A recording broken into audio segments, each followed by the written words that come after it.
Tant va pesa ka famille na bango. Et c'est va chaka caméra. Ini distraction. Distraction. Azalaka kuluna lelo akoma bâtisseur. Aboya distraction. Asali bilanga, asali baban. Johnny Kabamba, ebeti milolo. Mais yo comme pas distraction na kata ba ministre. Tous les gars. 20 millions détournés. Natamo c'est les morts, c'est les boum boum. Basangi bekola malonga.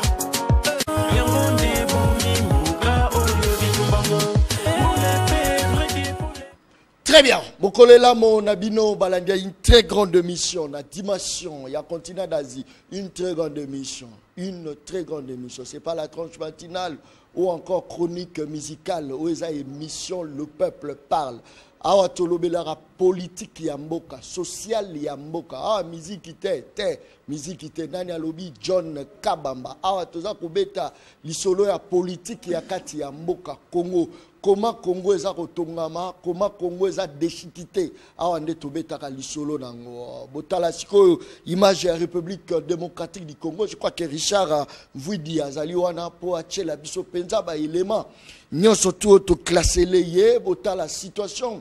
Ya mokolo malobi o euti koleka tango vula e betaki botala situation.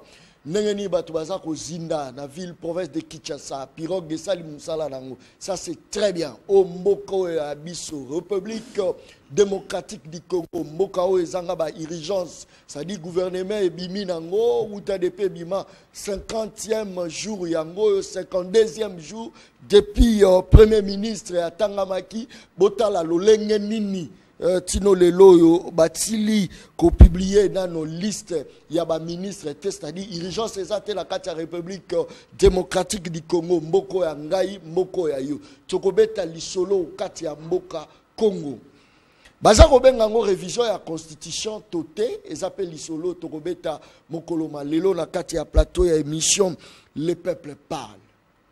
Composition déjà yebani pona o etali bureau et assemblée nationale. Je crois que Bossila Yikolanda Bino Moko en premier lieu Vital Caméré, deuxième Boyebi, troisième Christopher Mbosso, Boyebi quatrième, cinquième Nabanani Obalandi. Bandeko anga ya kokamwa les aketozo betali solo ya bureau c'est vrai mais toyeko kuta na kati nango bakombo ya bato eza ko se répéter lokola mwana ya bachi lokola ndeko ya Bemba lokola yemoko Mbosso Kudia lokola ndeko moko pe la kati. J'espère que tokobeka kolobela yango pe la kati ya plateau parmi ya ba opposition parce que fallait dire opposition pe za la représenter mais na kati nango Moïse Katumbi Chapo ya tindi tante na ye kuna la kati parmi yango waneza ko sala tolete parce que za à côté opposition Moïse Batindi tante na ye pas za wana la kati tala za ko talanga. Très bien. Merci beaucoup. Je crois que la kati ya plateau émission le peuple parle à Mokola Lelo. Il faut se ressentir. AVC Zalate, Moto Lelangate, John Kabamba te, un journaliste et la binote, un journaliste en opposition et à l'union sacrée, un journaliste et à la population, au peuple à l'obina, l'obayango la oloba. Nayambi nani, toba nani. Tension Zali, ça c'est très bien. Alain Bolo Joa, Talabaza Kotalanga, balobi invitation tout au Goya. Turo bozongate soki nazongite yo ozwanini likambo zate Alain Bolo Joa tozala président ya parti politique les bat tozana député ya balabala député de la vie Manix Yenda tozana na kati ya plateau et émission le peuple parle ya mokolo malelo. Ça c'est très bien. Alain Bolo Joa motela mbote ndeko na ngai mbote na balandi mbote na co-débatteur. En tout cas merci beaucoup pour l'opportunité. C'est comme si on ne sait pas Alain Bolo Joa. Il y a de cela 2 ans passés. C'est comme si Alain Bolo Joa a Mali. Les gens se posent des questions. Pourquoi au début, les politiciens congolais ont la vivacité après les Ah, merci pour le compliment. Ce qu'on m'a dit qu'il y a lundi, donc c'est bien. Pour nous, ils ont signé madame. C'est-à-dire qu'on a commis plus modéré. C'est que Bandeko baza en face baole et la poigne. Bazo monanga qui a commis plutôt plus radical d'après bango. Ce qui est vrai, ils allaient que Tozolo ba pratiquement la même chose depuis to banda qui tile. Parce que, par conséquence, il y a mauvaise gouvernance, il y a bateau, il y a Tchilegelou, il y a Ngonde to Bandaki, et puis ils ont continué. Peuple a eu position Nabiso sur toutes les questions. Et je pense que Nazui, sollicitation est belée, il y a participé à une émission est belée, et Naza Koloba, la même chose, avec le même ton. Ce que moni mutazolo bake bazo senti ngate peut-être ba na posana na salo ba balingate. Mais est-ce qu'il ne faut pas changer votre façon de faire des choses? Parce non. Que on le dit et l'on besoin changer, tu besoin répéter quand il moko, c'est-à-dire combat na bien ça noble était à non, combat est noble parce que nous fustigeons ba fait oyo peuple aza ko subir chaque jour. Ce qui to longwe na statut o biso toza nango. Il y a ceux qui sont là qui ont minduki. Nga oza minduki te. Ceux qui bobo na dénoncer, bobo na critiquer, bobo na lobela mabe na zo. Il faut changer te. Ya mais ce que pour il faut battre.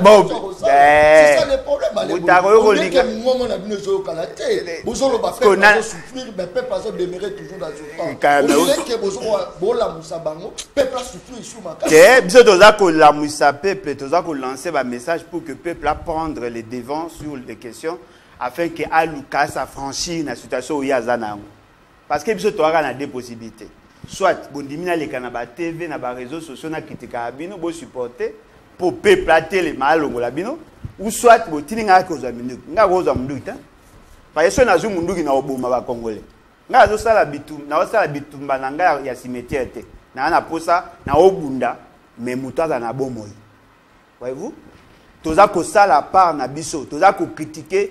Tous à ça la proposition à gouvernance afin que lobby peuple tant qu'on soit conscience et par rapport à l'état à tellement à se débarrasser na ba éléments malicieux baza ko empêcher à connaître le mieux-être. C'est ça notre rôle. Boliki tout ça est sonné. Tout ça la nini. Alain Bolodja la ti tenu, ala ti ba chaîne na mindu ki ota mwana baba. Non, ça c'est pas moi. Je suis un démocrate. Est-ce que l'opposition a besoin de chérir le pouvoir en place? Voilà pourquoi ça n'importe quoi. Bon, question est très importante. Hein? Parce qu'apparemment, Hermo Ezopé, ça a moins d'impression. Ouais. Hermo Ezopé, ça a moins d'impression. Bon, me poser une question. Depuis Félix Sekedi a eu le pouvoir, Tilelo, combien de postulats l'opposition a développé et combien l'opposition a eu résultat? Parce que très souvent, ça a eu position à Tiki, à Keibo, à Kikuna et Simbite, à Zongi. Nous ne sommes pas dans ça. Nous gardons notre position. Tous à qu'on ait le même élan, tous à qu'on ait le même message, peuple a yébi qui peut changer. Ceux qui bateau bazan à pouvoir, baotika na pouvoir, effectivement parce que bango pe ba mato et mangbongi. Balinga pe ko yokate. Ata ceux qui ont ebisi bango, bo kende boite, bo kende boy. Bango ba comprendre ate. Souka, ceux qui va comprendre que va ça est erreur. Tant que baolinga bazonga bazongi le corps ba innover. Alors que ce sont des discours que nous avons tenus. Tout le bagage que Kagame n'a fait c'est que Simbade. Tout le bagage. Tout ce qui le loi. Oh, il m'a poignardé dans le dos. C'est ce que nous disons. Nous sommes dans notre position. Tout ça Kobunda, mais la démarche démocratique nous ne pouvons pas mener des actions sans l'implication de la population. Yango to insistera mingi sur la conscientisation et le peuple. La prise en charge, il y a dossier ouana par le peuple, parce que le seul instrument dans une démocratie que nous pouvons utiliser, et là, le peuple, il y a moi, tout ça qu'on conscientiser, tout ça qu'on crée une sorte d'électrochoc dans les esprits de la population, afin qu'il y ait à prendre les devants. Parce que ceux qui le lot, Alain Bolodja, bien renverser le pouvoir à Félix Sekedi. Je viole la Constitution. Mais ceux qui peuple à renverser le pouvoir à Félix Sekedi, le peuple ne viole jamais la Constitution. Voilà, donc nous sommes dans cette logique-là. To ponaki démocratie, to kende na démocratie, on a tina souka. Pour ce que tu bundisa Félix Sekedi en dehors, il y a un instrument démocratique, on devient comme lui. Or, celui qui comme le roi, il a gagné. Il faut tout l'ongolaï par devoir démocratique. Le peuple, en enclenchant l'article 64. Très bien, merci beaucoup. Bande kobaza kolanda biso et belé, ba salinga sin ke na bunya baza kolanda biso. Na sibu ubangi na pesi ba détention surtout dans nord ubangi baza kolanda biso na mwenedi tu baza kolanda biso maeza ko sala na République démocratique du Congo ezo sala passe eza pe soni pona biso nyonso botala penda mayo ebimaki na robinet mokoloma lelo na tongo botala mayo di mai na bobine. Je crois que Richard vous dit akoda botala qualité ya mai di maki ministre azupe audacité oloba ba chaleur o ezali photo me la mai ebele botala mai ebimaka te mais botala qualité ebimi na ba robine na biso. Est-ce qu'on peut accepter de telles histoires et puis ngana vandi na kati ya plateau pour la comme ça la comédie mai ngoza robima ebimi tongo makas 4 heures à partir à 6 heures et 4 ans 4 heures eza de molili mwana koko komela pe mai ya bosi tobeta maboko toloba tobeta maboko ojona loba ka mabe o eza mabe to bolamu o eza bolamu azotala ngai. Très bien, merci beaucoup. Manix, député de la rue Mbote na Mbote ndeko John Kabamba, merci beaucoup pour l'invitation. Na pesipe Mbote na bandeko toko partager na bango masolo alelo dans un esprit républicain, dans les valeurs de la démocratie, dans le respect de points de vue de tout un chacun. En face à l'union sacrée, est-ce que vous sentez vraiment qu'il y a quand même des adversaires de taille? Bon, oui, na lobaka toujours qu'au-delà y a clivage nabiso, au-delà y a tendance, au-delà y a ségrégation politique, au-delà y a collision, na escalade verbale, au-delà il y a décoration politique nabiso topé mouvance idéologique. Bisognon so, toali na dénominateur commun, le Congo. C'est vrai, on peut avoir divergence de point de vue, mais bon, moi je ne le prends pas au terme d'inadversité, parce que Bisognon so toali bana ya Congo. Opposition et Ikosala Moussa na Ango, tout en restant sur ligne ezali tracée par Mobeko Likondi, Tobo Sanate que constitution nabiso yali moko. Il y a la constitution à niveau Afrique, puis à niveau monde, où il y a accent beaucoup plus dans les considérations, il y a activité, il y a opposition politique. Article 8 est kolobela, il y a la sacralité des activités de l'opposition politique. Article 8, comme on dit kolobela, il y a porte-parole à opposition, participation à opposition dans la institution à Mboka, mais aussi il y a un répondant juridique à la loi portant statut de l'opposition politique. C'est-à-dire que Mosala ou opposition Kosala. Et elle dit que ça la contrepoids, non pas dans le sens il y a qu'à détruire Mboka, il y a qu'à détruire bateau bako Kamamboka, bien au contraire, bako sala mosala il y a qu'à construire une république de qualité. C'est-à-dire qu'on a qu'à benga bango ba adversaire te, bali benemi Mboka te, bien au contraire, bisogno surtout qu'on s'inscrire dans la même logique, il y a qu'à bâtir un Congo plus beau qu'avant. Loko la hymne national na biso eloba donc esengeli na biso ezala bao ya opposition ezala bao bazali na pouvoir bao basimbi yenda mboka biso no se photo ezala ba bâtisseur de la nation oya memi brique oya memi zelo oya ina mai oya che peinture bongo nde tokotonga mboka ya Congo. Très bien. Projet mo ezala ki bukanga lozo ya makelele ya bukanga lozo tant matata pona azali consulter kake pa kabuya on sent plus ça. C'est-à-dire soki moto ayibi mbongo ya mboka il suffit à la union sacrée c'est fini dossier na éclos. Vous d'abord Willy Bakonga tant papa bimibo atanika fati béton c'est fini. Tozali na Nicolas Kazafer Nicolas Kazadi toi tu penses que soit azali na opposition mamne ngel ke bon Mike Mukeba ya pamba sali ba yego joye lokola nyama e pala na ndako mais sans ya moyibi et tangabi on ne sent même pas on dirait est-ce que tu vois le loyo union sacrée c'est là où les anti-balles il y a batoto ba boma mboka so ba yeba vandiga na union sacrée c'est fini mabe na bango limisani. Union sacrée de la nation ezali moko ya makanisio tata mokonzi mboka proposa kabiso tango benga kabiso na cadre to benga ka consultation nationale pour ka okabai peuple congolais nyonso ba force vive de la nation nyonso na o etali boni to kamba destiné ya ekolo. Très souvent na zongela likambo union sacrée de la nation comme vision et ali na tridimensionnalité des valeurs. Donc on le la union ce qui dénote ma valeur, il y a unité nationale, il y a solidarité, il y a convivialité, il y a fraternité, puis il y a concorde nationale. Ce qui bannit pratiquement le comportement, il y a le népotisme, le clientélisme, le favoritisme, les régionalismes, le tribalisme, on peut considérer comme gangrène, nous avons infesté le fonctionnement normal de Mboka. Deuxième valeur, il y a vision de Mboka, union sacrée de la nation, donc on la sacrée. Mais ici, on parle de la sacralité d'abord. Il y a peuple congolais comme souverain primaire. Il y a mis balé sacralité à Mobeko Likondi parce que la constitution a besoin des alliés socle et valeur pona kokamba mboka. Et puis enfin, la sacralité de l'institution suprême, le président de la République, moto aza ko prêter serment devant Dieu et devant la nation. Et puis enfin, troisième compartiment, il y a vision wana ezali nation.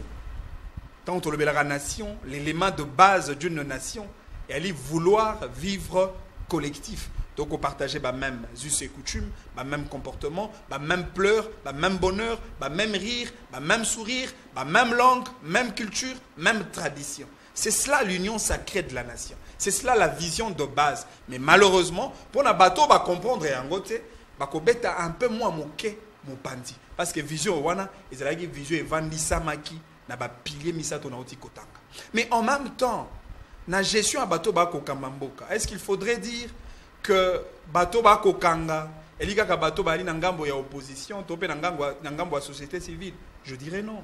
Parce que oyebi c'est vrai, il y a encore un certain nombre de problèmes autosengeli ko résoudre, mais s'il faudrait que tala na o etali dimension il y a impunité. C'est sous effectivement le régime, il y a union sacrée de la nation que moi degré topeto il y a impunité et qu'on diminue de par l'arrestation. Il y a bateau et bazar qu'on s'est retrouvé dans le même régime avec le président de la République. Je ne voudrais pas vous citer le nom parce qu'au Yébi, ténor, au Yébi, cacique, il y a union sacrée de la nation. Oyo bazala qui sous viseur et la justice, o bazala qui interpellé la justice, o bazala qui condamné la justice et certains même bazala qui acquitté. Parce que justice c'est ni koloba ko condamné, justice c'est ni pe koloba ko libéré. C'est ça au fait la démarche engagée par l'union sacrée de la nation, ce qui n'a rien à voir avec la blanchisserie. Ndenge bato ba ko kanisa, oti ko tanga likambo ya ndeko Nicolas Kazadi. Mais d'ailleurs, vous vous souviendrez. Papa comme l'autre bandoto bien permis. Depuis Bayambaye, t'as la justice. C'est la banzi, le renvoi a été fait, date est fixée. Merci beaucoup. À cause de la justice. Très bien. Mais Nasuki sana likambo ndeko Nicolas Kazadi. Merci beaucoup. Bato ba ko bele la ki moyibi, détournement, fraude, corruption. C'est plus le gens du pouvoir que ceux de l'opposition. Bien sûr. Non, mais justement, Bato Bakobel est la plus qui moïbi en Boka. Elle est plus Bato Banakati. C'est-à-dire en réalité l'union sacrée de la nation. Bato Bako Kambayango et Sengeli Bazala, d'abord animé par le sentiment de préserver la sacralité de la vie nationale, tout en étant membre de l'union sacrée de la nation. Merci beaucoup, ça c'est très bien. Azala la miyibi avandi na bango, à part comme qu'on dénoncer bango. Mais biso lite tika lobese moko. Tozala na binote, mais toko dénoncer bino. Il y a un combat au Tozobunda. Tozobunda contre bateau bazo yiba, na bateau bazo gérer ma bé. Ne bitumba otolati. Tozabunda. Tozo risquer lango. Ça c'est très bien. Très bien. Rodiki Ramazani, mbote na.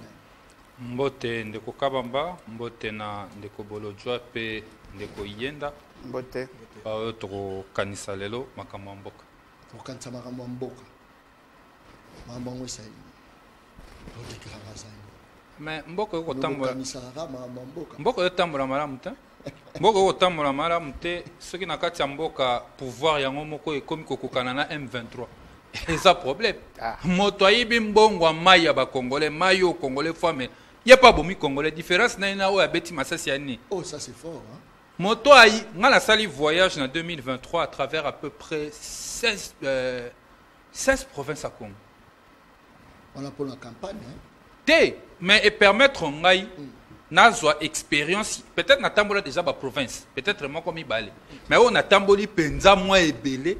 Na ba coin père coin ti na ba territoire na ba village oko na moni congolais ngai moko na moni congolais akufi po azangi aspirine di solo na ko betaka ngo na ko tikate fièvre luti tikao mota wepi molimo ki nini o asaki fièvre to meki matiti boko simba donc ça dit moto so bo pesa ki anti-inflammatoire ayanga résister na. Donc, azangi aspirine a koufi, mais à casa de misi $300,000 pour ça forage. Oh, colocataire. Si quoi yé, na M23 différence c'est ani yé nananga. Différence c'est que nanga simi mandoki yé pas bomi ba congolais pas ba congolais ba menima ya salité liko na. Ça c'est fort.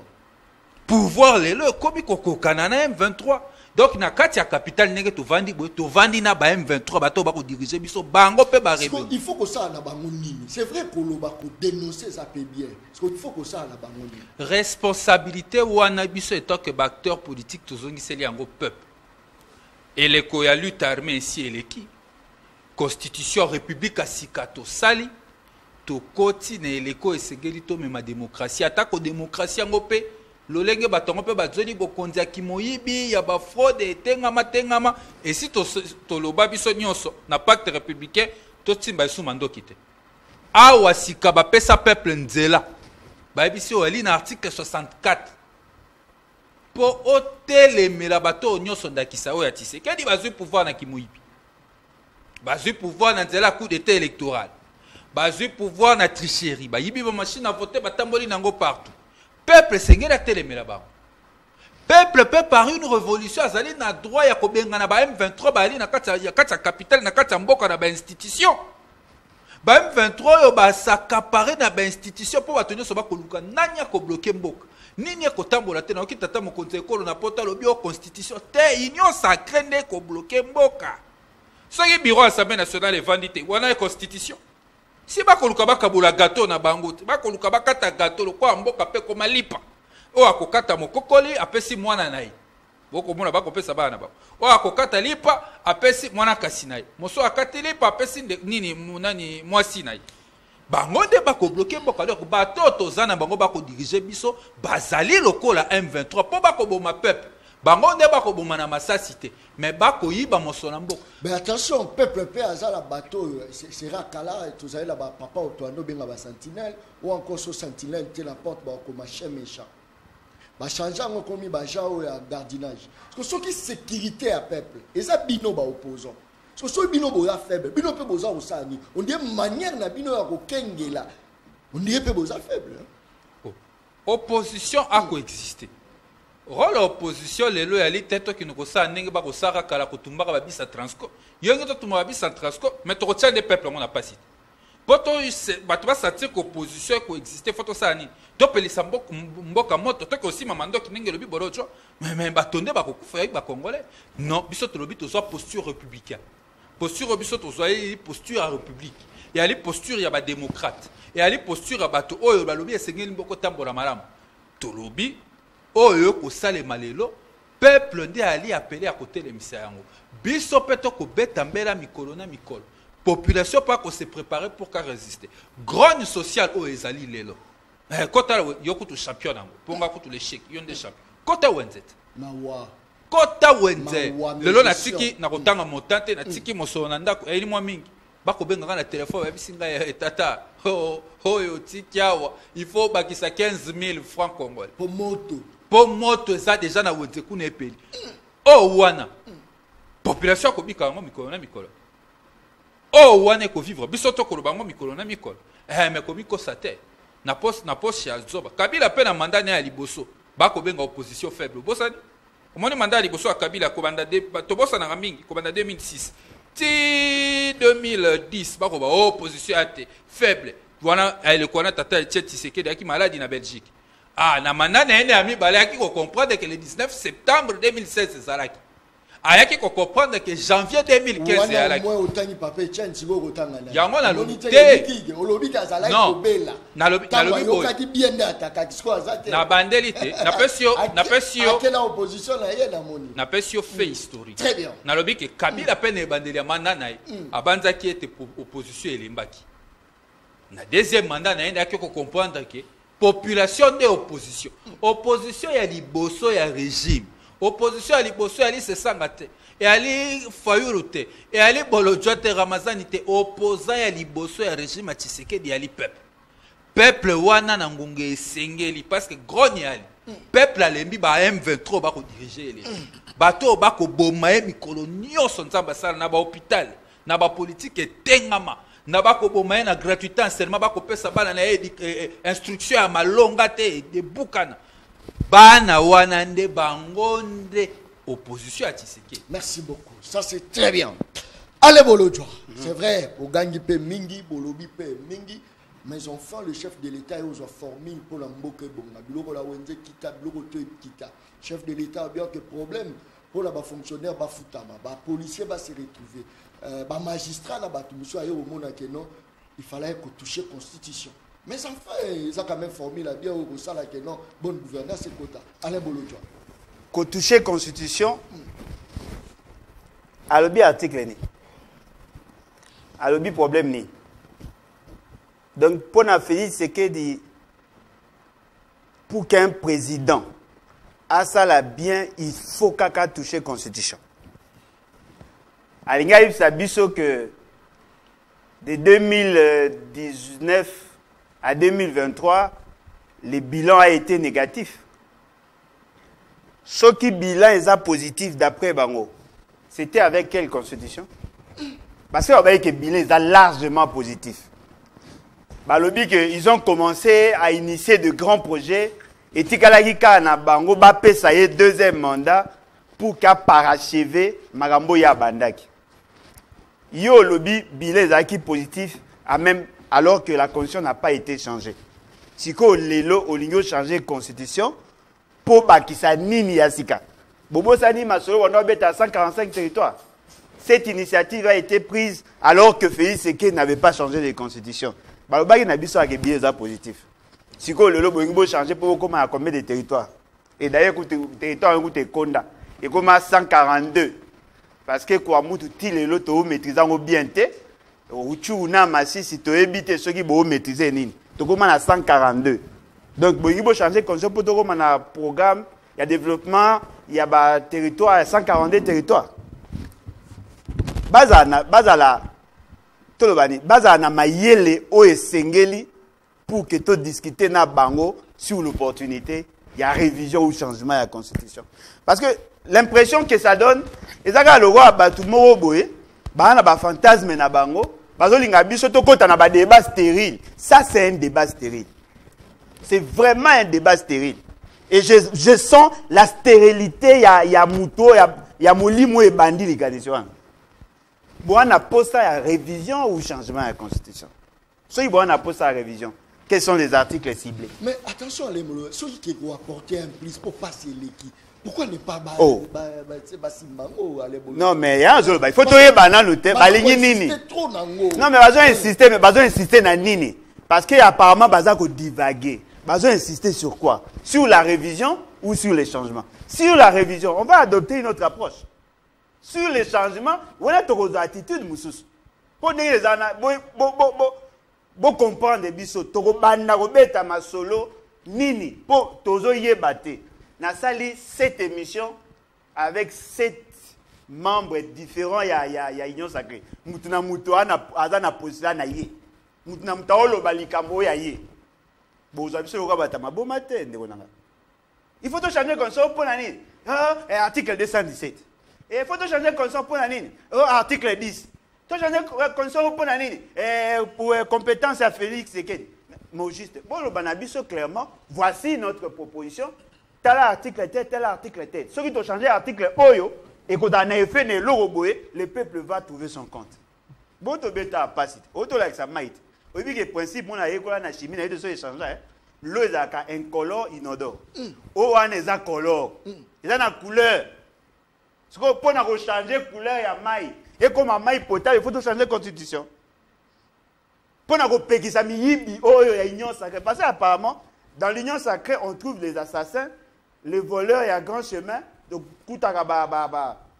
détourneurs, c'est-à-dire dans cette association, pour que Félix Sekedi appelle sa battue à qualité, il faut changer la constitution. Débat au même la biso et ça débat. Félix Sekedi à l'obiboé. Vous voyez, dans le Sénégal, ils ont qui facile, président à côté. Mbalamoko a mettre en place à nommer Premier ministre à gouvernement. Oui, ça c'est le Sénégal. Mais tous les États qui ont eu à donner l'impulsion au développement, tous n'ont pas l'approche du Sénégal. On peut aussi avoir une bonne gouvernance avec un régime semi-parlementaire ou semi-présidentiel. C'est possible. C'est possible parce que ce ne sont pas les régimes ou les systèmes politiques qui vont mettre en place des alliés finalités. Il faudrait aussi avoir des acteurs de qualité. Notre plus grand problème, c'est Félix Sekedi. Félix Sekedi. Ce n'est pas la Constitution. Problème na biso ça Félix Tshisekedi. Comment la constitution peut permettre la moutoumon député national? Ce n'est pas la constitution. Yemoko Sénat, Yemoko gouverneur. Ce n'est pas la constitution. Au monité que ce qui article on est à net article ni. Net article ni. Bazolo bakolanda bango tende konanga ba imamba olo bate. Ça c'est la loi électorale. La loi électorale est peut-être l'ingisa ya muta postuler. Mais supposons que si nous avons de bonnes élections. Qui peut-être va limiter et qu'on a la peine en constitution, qu'on a la loi électorale. Mais pourquoi la présidence c'est ça la carte constitution? Oh, mais parce qu'il y a débat à révision de la constitution, il y a la loi électorale. Mais solo solo bana. Et l'Obama qui déjà avant va réviser la loi électorale. Batu ba senga ki ke batu ba postuler na ba place belete. Ba kenda ki na mbata ba sali débat na bango. Ba zoki sip so constitution. Ba autoriser. Débat on est ça magi. Tant ba utaki na hôtel du fleuve. Ils ont dit non, voilà, toujours qu'il y a des révisions, il y a la loi électorale. Les autres ont dit non, est-ce que va résoudre le problème? Non. Qui en sont bénéficiaires? Et ça va bango. Et ça va bango. Yo so qui moi na mobola moko azaku na 3 postes. Ka bango. Ceux qui paient l'élection avec qui malamu, avec une bonne constitution, même si la loi est avec qui n'a pas de difficulté. Si les élections sont avec qui transparentes. Vous pensez bateau bengana bazu ba 3 places 4 places. Quand pour va tricher. Batangi bateau mususu parmi bateau ba corrompre. Vote à domicile mutuna machine. Et le chose avec qui mukomo resali 6 jours. Les aga pour va tricher. To changer constitution. Na oti koyoka aberration mon na ebite soki bato union sacrée et senga prière ou beto benga ba mamando na yebakate. Mutazo balanga abi, c'est normal. On doit changer la constitution pour l'adapter à notre vision.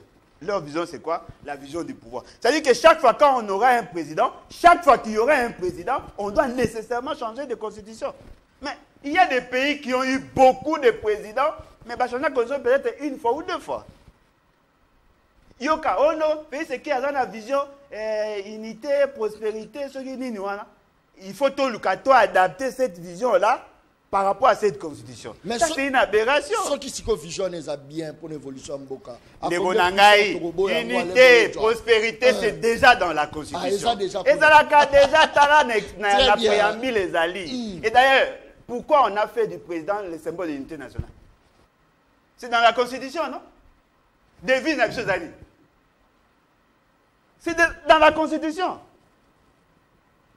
C'est quoi? Bazo Linga va comprendre que la société aujourd'hui se meurt à cause d'un seul individu. Le politique Tshisekedi-centré. Oh. C'est-à-dire que Moutou sera la mourir na tongo. Et Moukonamo galobini, oh abimi bouton, ah banalelo, oh akobima bouton, il faut pas kangaï. Oh. Tout ça akati kolo kolo. Ah, il faut pas ça la magamutu, oh akokata akotika suki. Non, mais c'est pas comme ça. Très bien. Merci. Bon, et le robot ça la bozo yebate. Ndeko tu kolo bangwa. Félix Tshisekedi est en train de se rebeller contre la Constitution. Ça, c'est de la rébellion, monsieur. Il veut se rebeller contre la Constitution. Monsieur, qui vous a donné le pouvoir, vous, président de la République, Félix Tshisekedi soit-il, qui vous a donné le pouvoir de changer la Constitution? Vous n'avez pas compétence. Attends, la compétence à changer la Constitution, il se rebelle contre la Constitution. C'est quoi? Entre Yéna et Nanga. Apparemment, ils ont bonnet blanc, bonnet. Ils ont au Morot. Nanga a pris des armes pour renverser l'ordre établi. Félix Tshisekedi utilise l'armée et l'argent de l'État pour renverser l'ordre établi. Ils sont tous des rebelles. Alain Bolodjo, attention, très bien. Attention, t'es rebelle. Très bien. Est-ce que aux s'aligner dans la même forme et idée que Alain Bolodjo? Non, Manix, impossible. Heureusement que Ndeko Alain Bolodjo va comprendre que Nakoki ko s'inscrire dans la logique argumentaire n'a été parce qu'il y a une analyse cynique. Moi, je ne m'inscris pas dans la logique de compromission de la République. Et dans le un débat sur la question ou les questions de l'État. J'aimerais bien qu'on a dépassionné les débats au lieu de se verser dans une élucubration désobligeante avec des discours génériques dépourvus de contenu objectif et rationnel. Nous avons beaucoup plus intéressant parce qu'on parle de la Constitution. Et ici, la cible c'est le président de la République. Mais nalingi ba co-débatteur nanga ba ebisanga. Dans quel média ou dans quel propos du président de la République toko bimisa le terme changement de la Constitution? Est-ce que Tata Mokonzambo ka ebisi bino ke hier alingi to changer Constitution? N'est-ce pas que lorsque le président de la République s'était adressé aux Congolais de la diaspora, enfin une minorité, une firme minorité de Congolais, une portion de Congolais, oh bah c'est tout changer Constitution. Quelle a été la réaction du président de la République? Ne faites pas de moi un dictateur. Mais lorsque le président de la République aborde la question à la Constitution, il aborde la question sur un angle. Oh, il y a en tant qu'institution, président de la République peut intervenir. Ici, c'est l'angle de la révision de la Constitution. Et les termes que le président de la République a utilisés, il a utilisé le terme mise à jour de la Constitution. Ce qui revient à dire la révision constitutionnelle. Quand on parle de la Constitution, on a deux pouvoirs qui interviennent en termes d'élaboration de la Constitution. On a le pouvoir constituant originaire.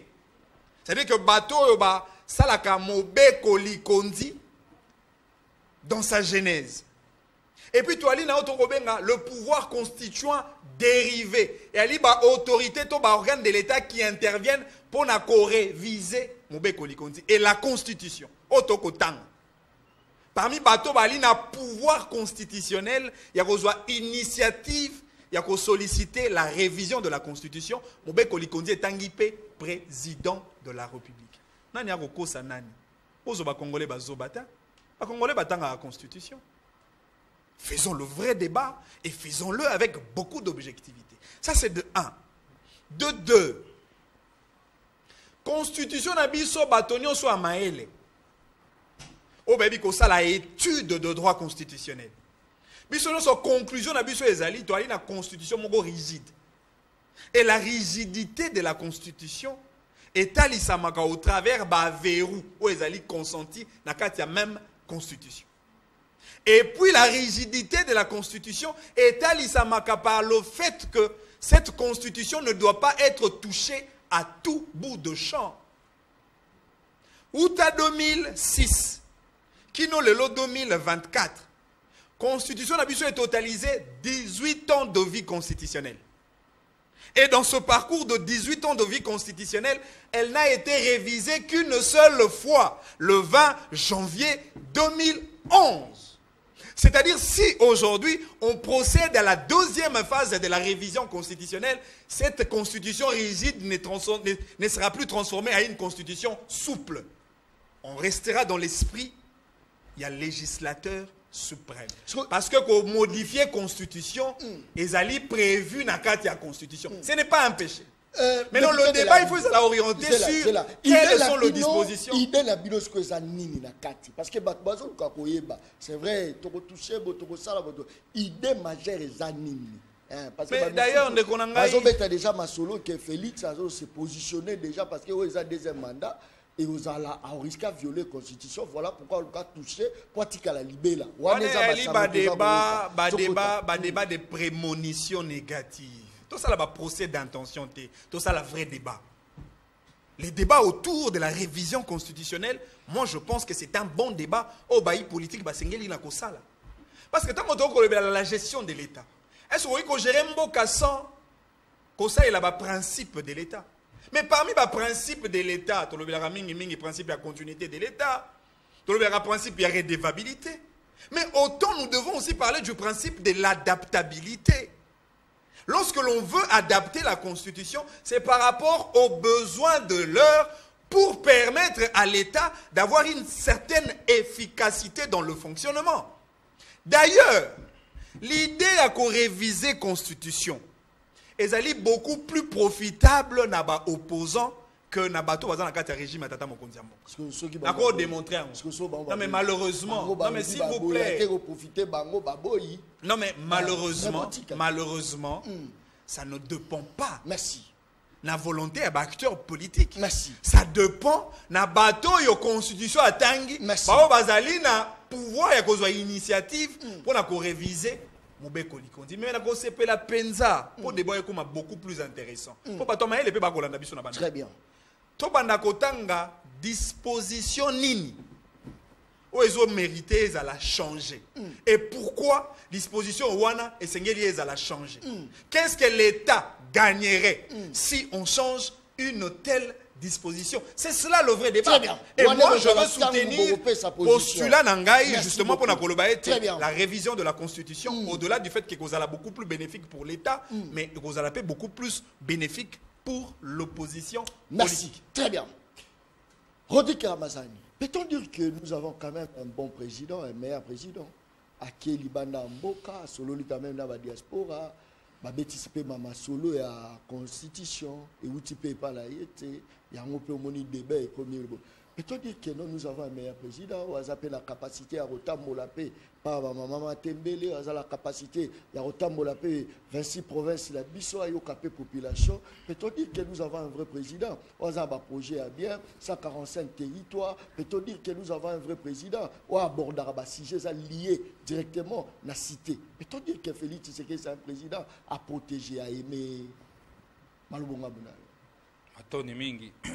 Na aucune de Romanix, ça zone ici les Cambo, ne faites pas de moi un dictateur. Non, ça va Congolais, ça m'a nixité parce qu'il a changé d'un débat congolais. Président Nabiso, non? Président Nabiso, bon, mais ça n'a yé. Makambo a l'obara yamonde à Sarate. Il y a Saraka le contraire, il y a l'obé. Donc, ce qu'on a les Cambo, vous allez dans les contrées. À l'obé, boy. Na ko ça va Congolais. Ngai na kova na Goma pour la Tchakim, avant de jamais na Goma. Il y a les gars. En tout cas, na Goma. Il y a préféré na mingi Marbella. Akinaka Marbella mwambam. Ayebisaka bino isusu ke yena Kagame bakomona na kaka na lifelo to pe na paradis mais lelo akotambo wa mokili mo bapo bakutana na Kagame basolola Ndenga yebisaki ngayo mais zo yebo yetonga zo bakile prêt à rencontrer Kagame ye ngam na lobaki ngote zai ye mo ka yebisi ba congolais ka kokutana isu na Kagame te alobaki yango esuka wande à la moindre escarmouche na attaquer Rwanda lobi na tongo la muki je dépose mes intentions belliqueuses. Donc ça dit que soit Félix Tshisekedi dans l'émission A yo comprendre B parce que ça a toujours les contraires makambo ya ko kanisa. Hein peut-être ndeko yenda non et ça ba stratégie politique. Oui ndeko yenda non comprendre côté wana ya Félix Tshisekedi te. Biso si to comprendre que à ça la toujours les contraires makambo ya loba. Nazala ba fait ebele. Ndenge ndeko nanga rima ça qui livre ngapela ko ça livre ba contradiction à Félix Tshisekedi. Oui livre pe il faut bim. On est la science. Ça c'est fort. Na bobimi s'appelle livre ngapela ko travailler na livre nanga na ba contradiction nyoso ya Félix Tshisekedi. Wana parenthèse to kangi. Sikawa motune tunami. Et si kanini tata mokonza lobaki ako changer lobaki ka mise à jour tende ko yenda lobaki pe il faut doter la République démocratique du Congo d'une constitution. Yango tozaki constitution. Taba zobate. Voilà mokonza mboka. Na lobby alobi on a Paris, na lobby na bandeli. Takut na Paris a lobby lika mususu. Aye na Belgique. Soy debe bandaki na Paris. Et que ya boyi na makambo constitution. Pour nya ko loba on a Belgique a tumboli lisu pota na kotia commission pour na ko doter République démocratique du Congo na constitution sika. Asangi si maloba mi balé bo bolo tja lobby a. Abani na mise à jour asuki na makambo susu. Toloba te. Toyoki siko maloba ka politique na. Pas qu'il y a une logique dans le changement de la constitution. On a dit parenthèse. Si tu as une révision constitutionnelle, révision constitutionnelle, les alliés sous-mouteurs. Et où tu peux aller dans la couche de Jupiter, tu en français, ça ne sort pas de la couche de Jupiter. Et les cambo, oh, constitution, il y a quoi à prévoir. On a dit quoi à Liboso. Parce que si on envole aux auteurs, il y a proposition à révision constitutionnelle. Tout ça, on part une pétition. En 2019, novembre 2019. Novembre 2020, tu déposes proposition de loi portant révision à la Constitution. Makambo on est sur Félix Tshisekedi dans la Belgique et en France. Mais on voit les sites au Loba. Et là, quand on a battu, ils ont curiosité à moquer, à ma capacité. Et ça peut pas page de mingi à Kotanga, pour Jean. Nakalisé ko za 24 pages. Au tu as pas autant git. Ba yenda nyoso ba ko lukaka yango batang nationalité to aborda mon akati. C'est à l'Assemblée nationale. Décentralisation to aborda. Rationalisation et atteint accès à premier ministre. Na premier ministre toloba yango na kati. Et là on est à Sikati Tshisekedi d'Anga Bakisawana. Question ça comme tout na siko na révision constitutionnelle l'opportunité. pourquoi débat et révision constitutionnelle na biso salemate oui poani parce que mboka za sous état de siège Delis Sanga yemoko tellement dans l'Assemblée nationale na session en mars 2022 parce que ezala aligné pour débat alobi le pays étant sous état de siège on ne peut pas aborder ces débats parce que la constitution l'interdit. Et ça, état de siège, état d'urgence, état de guerre, aussi dans le cas intérim, 219 à la Constitution. Ces débats étaient suspendus. Le président de la République, c'est indécent. C'est indécent. Comment Mboka y a une guerre? Mboka y a une occupation. Priorité à président de la République, c'est la commission de l'État dans une situation sécuritaire dans l'Est. Priorité, nous allons changer la Constitution, nous allons réviser. Ils ont raté. Et ça indécent. Oh. Bombe quoi il na mubunga ya tenir discours en wana. Oh. Et là il bosse fa ça be na conseil supérieur à défense. Ba fana no ba sola na makamba pombe uti quoi azo ya sali ya mwatate. Wana et moi est-ce que la priorité Tshisekedi aller? Ba priorité fait Tshisekedi des alliés à conservation à pouvoir. Ba tellement nostalgique à constitution en 1967 au instaura parti état monopartisme. Idée Tshisekedi le ba tuba ko sabino te aller changer constitution pour le troisième mandat. À le troisième mandat comme à Mobutu. Voilà, bon prêter intention. Député de notre ça développement. Oh. Alors bien qu'il faut qu'on passe sa Congo constitution à Sika. Alors bien qu'il y a même commission pour se faire. Débat bato ba lobanini débat constitutionnel ba ngitoloba ba oboya ndeko loba vérité ali commission ba ngi ba tsheza pona ko changer na bato nyoso ba koleka ngako de sekisinga na sali débat na moko union sacrée ako défendre na suka na ngo oh, tu as raison, changement de constitution, on a commission. Mais on l'équipe politique kazak, on l'équipe cravate, au PDP, qui n'ont pas malade, on a pas tout canal, on a carburant. Pose la commission pour y avoir raison, on a la télévision, les bossos congolais, les bébés, tout ça populaire. Merci beaucoup. Nalobi boy. Opportunité, révision constitutionnelle, il y a constitution, il y a prévoir, mais il n'y a pas d'opportunité maintenant. Mbok y a une guerre. Et là, les bossos fait, c'est que des fois ça, c'est la biso bunagana. Azok c'est abiso ruchuru, azok c'est rubaya. Abong c'est abiso kwa nini abiso kwa muto atikela akutela kabiso nango. Yami bale nzala, ba kongole bana pasi misale ate nzala. Yama muto kokanga kala bambuteyas, aluka abiso ba solution urgente yango wana. Oh ye akoluka lelo ya ko conserver pouvoir na ye wana ezali lolenge na bango ba komona peuple congolais tolobi révision constitutionnelle ezali prévue. Mais opportunité sanitaire, il y a révisé la constitution Sika. Changement de constitution, non. To boy. Parce que la constitution Nango, c'est la meilleure constitution que le Congo n'a jamais connue. De 1960 à ce jour. Merci beaucoup. Constitution à Malonga Koleka, Nango. Merci. Oh, peuple, Lata Am Nango, Abundelango. Biso batu bakufa, Kobo Sanate, John rappellera datos. Et elle est historique. Merci. Le 19 septembre 2016, les Congolais sont morts pour la Kabila, non. Il y a changement de constitution, non. Na troisième mandat. Oh, tu sais qu'il y a un sala siko, là, c'est Sanzala Bato. Il y a très bien. Merci, ça c'est très bien. Message beaucoup côté la mandat kana asile ko sekisa bato belé, mais bo seré kaka ko seka mo ndambu. Maman moko atini message, na meki comprendre le sens du message là, il y a que ale bolo joie. Ce qui constitution wana za fufu.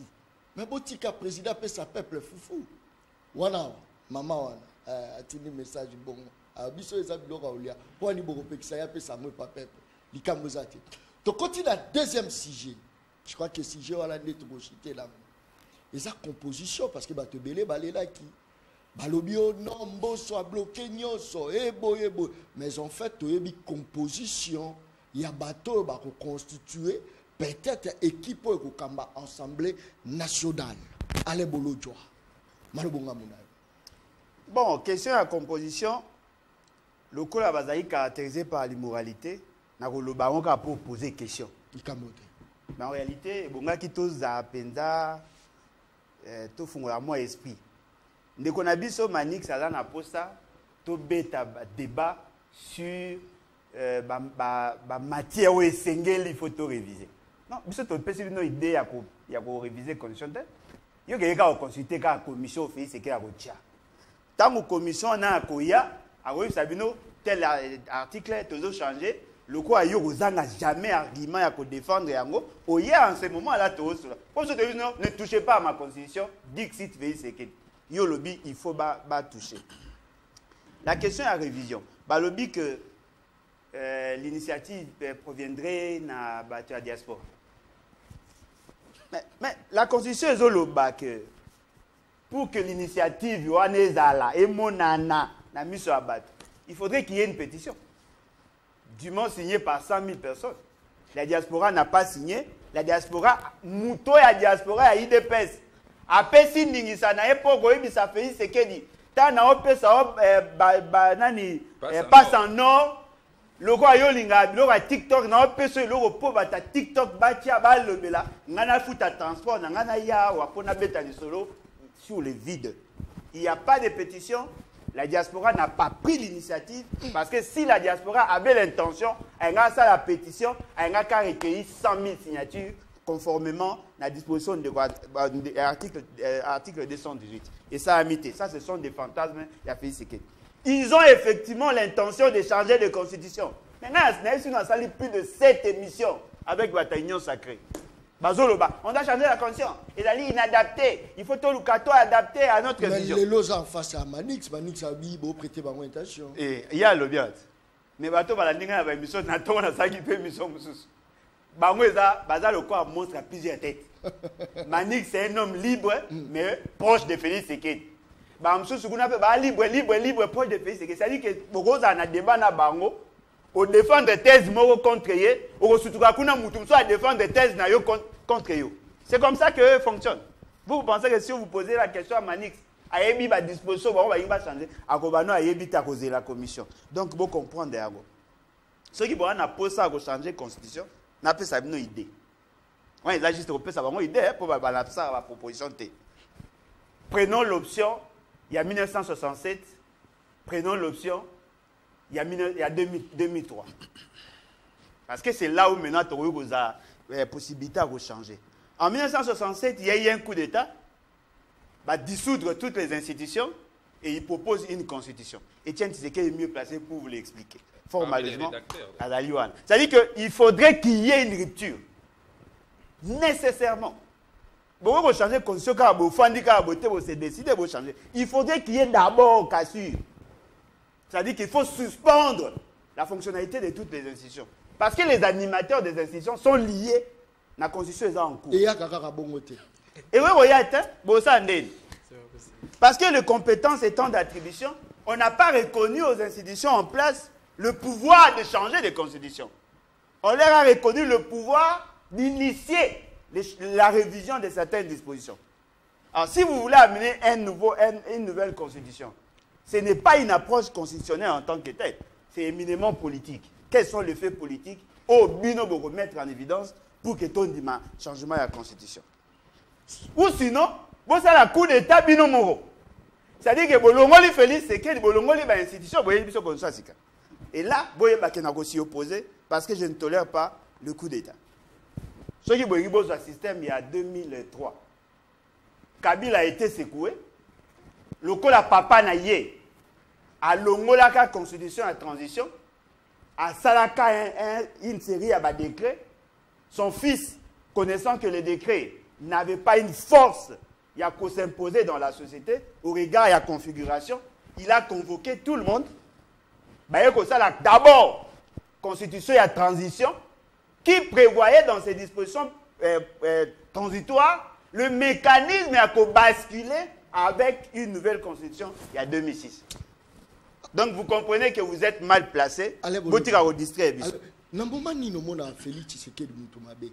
Namomani. Oh, yeah. L'autre na momani na mona ye mutumalam, na mona ga mutumabe ga depuis na. Namomani. Non, c'est belé. Namomani no mona ke mutumalam. Kana ba mne ya famille na yenga gera bana na ye. Azaka mo ba qualité na ye.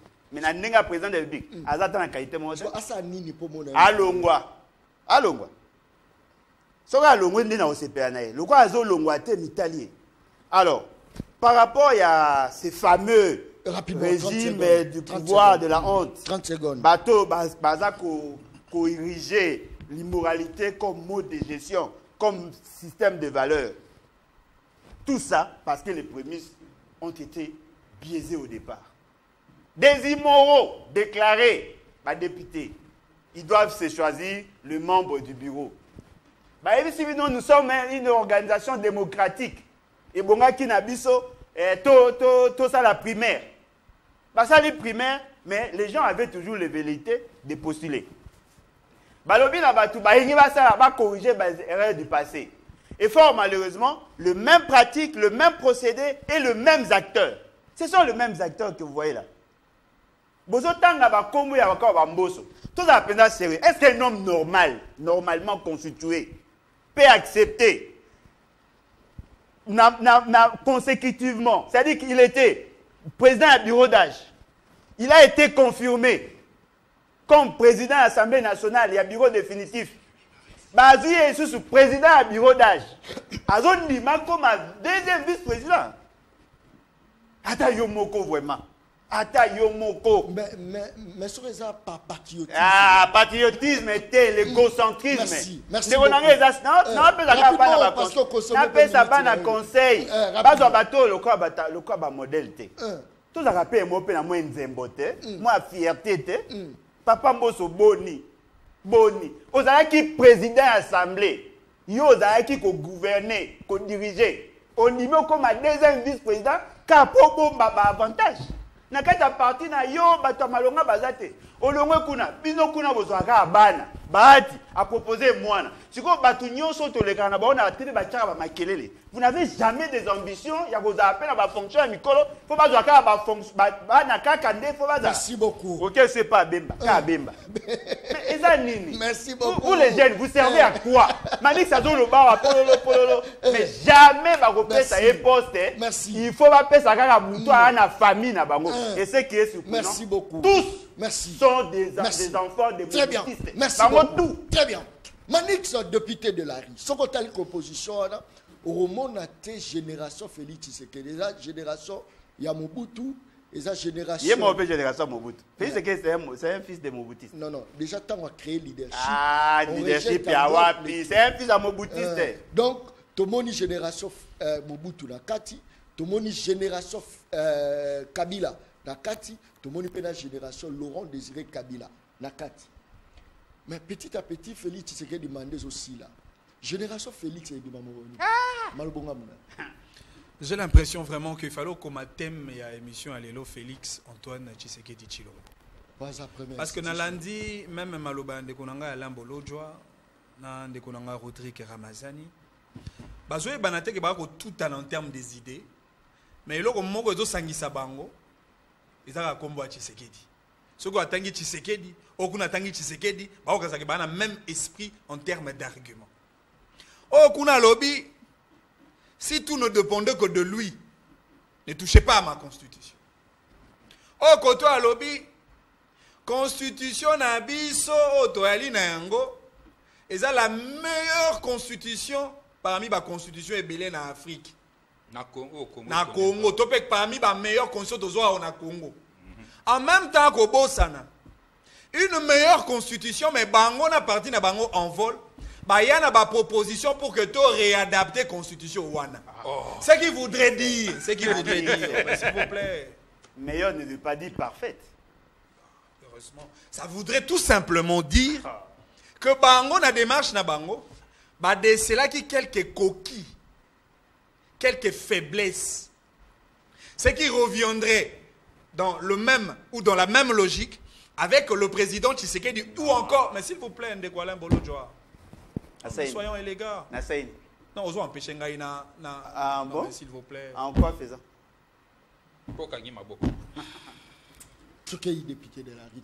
C'est-à-dire qu'on a la logique, il y a révision. Oh, même Bandeko, il y a régime, il y a l'élo.